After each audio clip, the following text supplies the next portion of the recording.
Hello guys and welcome to a new brand video, and today I'm going to show you how to use your Git client or Git service with your Adobe Dreamweaver software. So the first thing that you will need to do is to have like the Dreamweaver software and open it, and then you will need to have a Git repository. So basically, if you don't already have it, you will need to go to search for Git client in your browser, client, and then you will find this website. So you go to it and search for download. Here you click on downloads, and then you download your Git client, depends on your operating system. Then you will need to have a Git account, so you will need to go to GitHub and search for it, and then you will go to sign up if you don't have already an account, and then you will start the process of signing up by entering your email, and then it will give you or send you a confirmation email, and then you will sign in like the usual method of sign up by putting your personal information like name, password, username, etc., etc. Then after having your password and sign up in here, you will need to sign in to your account. So I'm going just to sign in here, and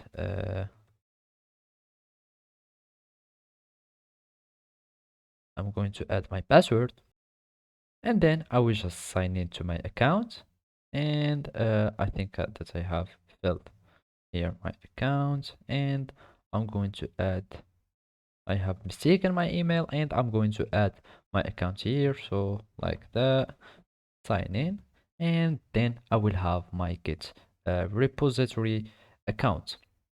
Then you will need to go to your repository. If you don't have, you will just click on create and have a name, rep one, for example, name it however you want, and then make it either public or private, however you want. Then you will create a repository. Then you will need to copy this link. Now we will go back to our Dreamweaver, then we will go to sites, new sites, and in case you already have like a server or a site, go just to manage sites and search for your site. So otherwise you can just add a new one, and then when you will add a new one, you will have this window. You will name your site, you will give it like the folder, local sites folder, where you are saving your work. Then you will click on associate a Git repository with this site.